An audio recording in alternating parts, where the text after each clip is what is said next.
Salut à tous les amis, les passionnes et bienvenue sur la chaîne YouTube pour une nouvelle vidéo aujourd'hui, la troisième de la chaîne. Vous connaissez le concept les gars, un jour une vidéo. Aujourd'hui on va parler du Ballon d'Or. Dès que vous voyez cette vidéo, n'hésitez pas à liker les gars, c'est très important. Bombardez-moi les likes. N'hésitez pas à vous abonner aussi pour ceux qui ne le sont pas encore et à activer la cloche, comme ça vous serez au courant de toutes les vidéos qui sortiront sur cette chaîne.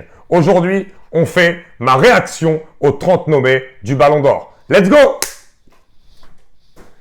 Les gars, comme vous le savez, le Ballon d'Or va être décerné dans pas longtemps et ça y est, la FIFA a dévoilé les 30 nommés au Ballon d'Or. Donc n'hésitez pas déjà à réagir dans les commentaires qui vous voyez vraiment gagner le Ballon d'Or. Je vais aussi vous le dire dans la vidéo, moi, je vais vous donner mon avis quand on évoquera le nommé en question qui pour moi est mon favori pour gagner cette récompense. Et évidemment, n'hésitez pas à nous dire les joueurs qui ont été oubliés pour vous dans ces 30-là. Je vais aussi vous dire en fin de vidéo qui pour moi a été oublié dans cette liste du Ballon d'Or. Je ressortirai notamment deux joueurs en particulier. On va faire joueur par joueur. Très clairement, les gars, je pense que dans la liste, il n'y a aucun joueur où on peut dire c'est un scandale.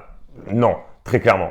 Mais avant de commencer, évidemment, petite touche nostalgique, les amis, puisque je pleure.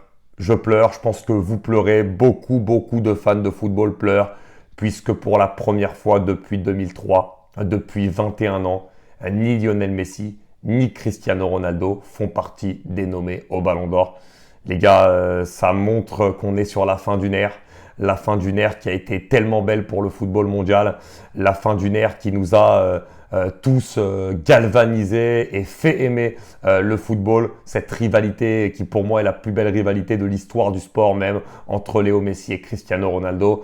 Donc je suis dégoûté de ne pas les voir là. Messi, peut-être, comme il a gagné la Copa América, aurait mérité d'être dans les 30, mais si c'est pour qu'il finisse 28e, pour moi, ça sert à rien, mieux vaut qu'il y soit pas. En plus, il n'a pas fait non plus une très grande Copa. Il joue en MLS, Ronaldo joue en Arabie Saoudite, il n'a pas fait un grand Euro non plus. Donc voilà, pour moi, c'est normal. Allez les gars, on rentre dans le vif du sujet et directement, ça commence avec le premier nommé qui, pour moi, est mon favori pour gagner le Ballon d'Or. C'est Jude Bellingham, les gars. Et pourquoi je le mets plus devant Vinicius? Parce que pour moi, Jude Bellingham, c'est la régularité qui prime. C'est-à-dire que c'est un joueur qui est arrivé, qui avait le poids de son transfert, il arrive dans un nouveau club, il joue à un poste qui n'est pas le sien et il a fait des différences énormes. Il a permis aussi au Real vraiment pour moi de gagner cette Liga avec des buts marqués dans les dernières minutes qui sont déjà légendaires et identifiés. Jude Bellingham, pareil avec ce retourné à l'Euro qui a été énorme. Et ce qui prime aussi pour moi, c'est l'Euro parce que oui, Vinicius a été plus présent dans les grands matchs avec le Real Madrid que Bellingham, mais Bellingham a été beaucoup plus régulier et Bellingham a fait une meilleure compétition internationale avec l'Angleterre à l'Euro que celle de Vinicius avec le Brésil. Donc c'est pour ça que je privilégie Bellingham. Après, bien sûr que le style de joueur qui nous parle plus pour gagner ses récompenses, c'est un peu les dribbleurs. Donc c'est pour ça qu'on s'enflamme un peu pour Vinicius. Mais pour moi, si on doit tout prendre en compte, tous les critères, Jude Bellingham mérite quand même un peu plus que Vinicius Junior. Donc bon, après on va pas débattre sur sa présence dans la liste des 30 parce que c'est totalement normal. Ensuite, il y a Hakan Çalhanoğlu, les gars. Alors Hakan Çalhanoğlu, il y en a qui peuvent se dire ouais, non, pas dans les 30, etc. Moi, je trouve quand même que c'est mérité qu'il y soit. Il a fait une saison énorme avec l'Inter. C'est vraiment un meneur de jeu ultra polyvalent qui peut faire beaucoup de choses. Il peut jouer le 10, il peut jouer le 8, il fait les efforts défensifs. Il a aussi été énorme avec la Turquie qui a été l'équipe surprise de cet Euro. Donc si on prend tout ça, pour moi, c'est mérité qu'il soit dedans. Ensuite, il y a Dani Carvajal. Dani Carvajal, c'est totalement mérité. Pour moi, il sera même top 5. 7 buts, 7 passes D aussi pour un latéral droit, surtout d'une équipe comme le Real Madrid où il y a énormément de gens qui scorent et qui font des passes décisives. Pour moi, c'est grandiose. Un vrai état d'esprit de capitaine. Il a fait un Euro excellent avec l'Espagne. C'est lui aussi, hein, bien sûr, qui vient marquer, notamment en finale de Ligue des Champions. Voilà, donc Dani Carvajal, il est stratosphérique. Moi, je suis fan de ce joueur. Il a une vraie grinta sur le terrain. En plus, il est très bon défensivement, offensivement aussi avec ses centres et tout. Il est très fort, donc totalement mérité. Ruben Dias, là où peut-être certains diront ouais, Ruben Dias, non, pas trop, etc. Ruben Dias, le problème, c'est qu'on banalise beaucoup trop ses performances. Il est stratosphérique en Angleterre du côté de Manchester City. Dans le peu de temps faible que peut avoir l'équipe, il est toujours là, il est toujours au rendez-vous. Moi, Ruben Dias, je le trouve vraiment incroyable et c'est pas du tout choquant qu'il soit dedans.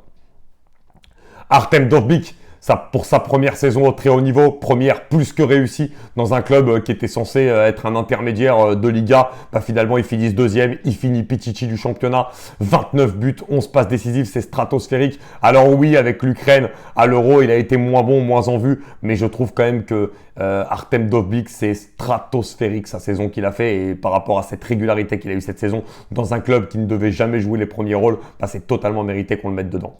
Phil Foden aussi, il n'y a pas de débat. L'ampleur qu'il a pris à City cette saison, c'est assez incroyable. De Bruyne a été blessé pendant longtemps, c'est lui qui a été le meneur de jeu offensif de cette équipe. Il a été incroyable, il bouge énormément sur le terrain, sur les côtés, en 10 derrière Haaland. Franchement, il savait tout faire, il est très très fort. Oui, on a été déçus avec l'Angleterre, et c'est peut-être ça qui fait qu'il ne sera pas tout en haut du classement, mais malgré tout, il n'y a rien à dire sur sa saison avec City, et c'est totalement normal qu'il soit là.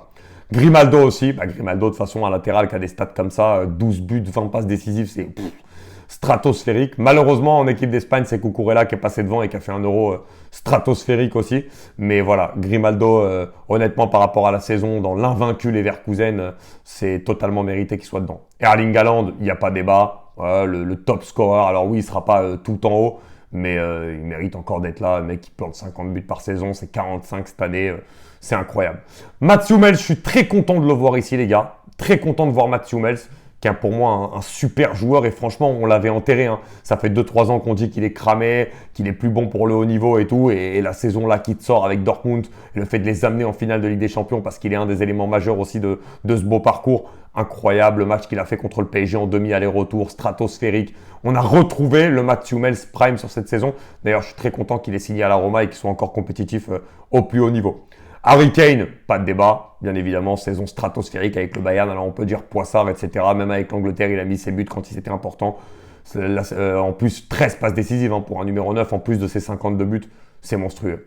Toni Kroos, Toni Kroos. J'ai envie de sortir le violon, moi, les gars, Toni Kroos. C'est stratosphérique, c'est la glande des passions, Toni Kroos, il est stratosphérique. D'ailleurs, on voit bien avec le début de saison du Real, là, qu'ils en sont énormément orphelins. Donc, il n'y a aucun débat. Pour moi, il sera même top 10 cette saison. Ademola Lookman, oui, c'est un grand oui pour moi parce que faut pas oublier la CAN qu'il a fait aussi, Lookman. Il fait une CAN stratosphérique avec le Nigeria. Il est excellent avec l'Atalanta en Coupe d'Europe. Le triplé en finale contre l'invaincu Leverkusen, était la seule équipe à les avoir battus. Les 22 buts, les 11 passes décisives, saison énorme avec l'Atalanta qui a fini dans les 5 premiers en Serie A. Rien à dire.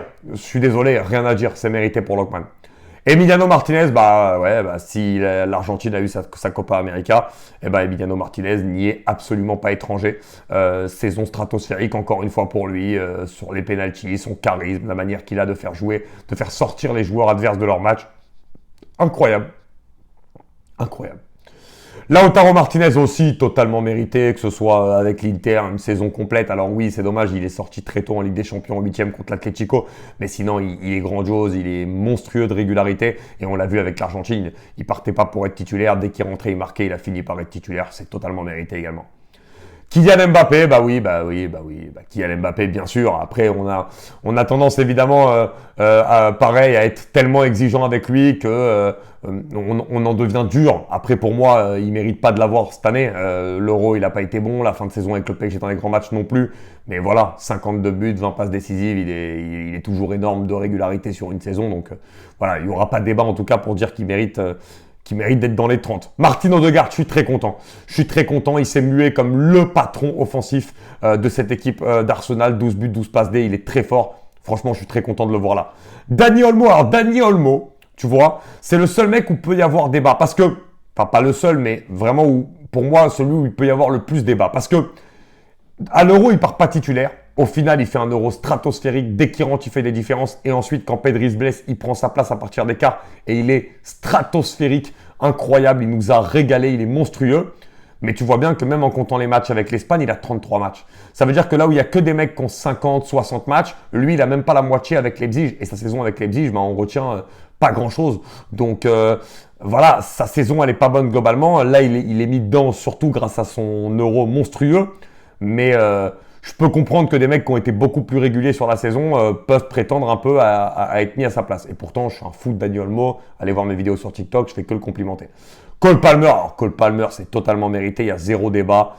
30 buts, 17 passes D en plus dans une équipe où lui il arrive, il est nouveau et il n'y a que des nouveaux, donc va trouver un collectif et tout, c'était très dur et malgré tout il a fait une saison stratosphérique, donc Cole Palmer, rien à dire. Declan Rice pour moi le meilleur joueur anglais à l'Euro, stratosphérique, la colonne vertébrale d'Arsenal, pas débat. Rodri, j'en parle même pas, juste vous dire hein, pour Rodri, 12 buts, 14 passes D, j'ai rien d'autre à dire.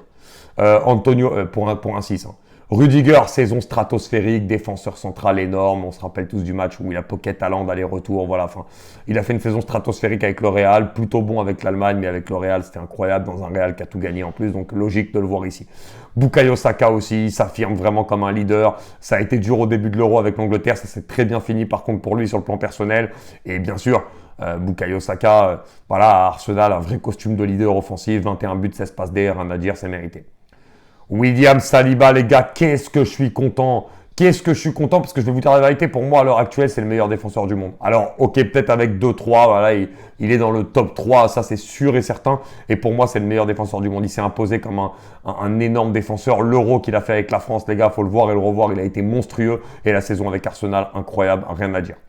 Valverde, alors Federico, Santiago, Di Peta, Don, Federico. Qu'est-ce que je l'aime ce mec. Et les gars, c'est le joueur parmi les 30 nommés qui a le plus de matchs. 67 matchs, vous vous rendez compte? C'est stratosphérique les gars. Et en plus il fait tout sur le terrain, il a une dépense d'énergie, il court à tous les matchs, il est bon, il est monstrueux. Vinicius, pas débat, totalement mérité, hein. De toute façon lui c'est même un des favoris pour gagner. Vitinha, ouais c'est mérité pour moi, bien sûr. Là il s'est vraiment imposé au Paris Saint-Germain, ça a été vraiment le milieu qu'on ressortait. Pour moi un des meilleurs joueurs, si ce n'est le meilleur joueur du PSG la saison dernière. Avec le Portugal aussi il s'est imposé, il est bon. C'est pas du tout un scandale qu'il y soit, soyons honnêtes. Nico Williams, euro énorme, il faut pas oublier sa saison à Bilbao qui a été aussi grandiose, donc Nico Williams c'est totalement mérité. Florian Wirtz, je vous en parle même pas. La saison de l'explosion, de la confirmation, un petit peu déçu peut-être avec l'Allemagne, mais sinon il a été grandiose ce mec. Incroyable. D'ailleurs, quand il rentre contre l'Espagne, il contribue aussi à faire la différence. Donc, pour aller amener ce match en prolongation. Donc, vraiment, rien à dire. C'est monstrueux. Granit Xhaka, colonne vertébrale du Leverkusen invincible. Incroyable. Et Lamine Yamal, ne faites pas en sorte que j'en parle, les gars. À 17 ans, il va finir top 15 Ballon d'Or, si ce n'est top 10. Et ce sera totalement mérité. C'est au-delà. Ce qu'il fait, ça vient de l'au-delà.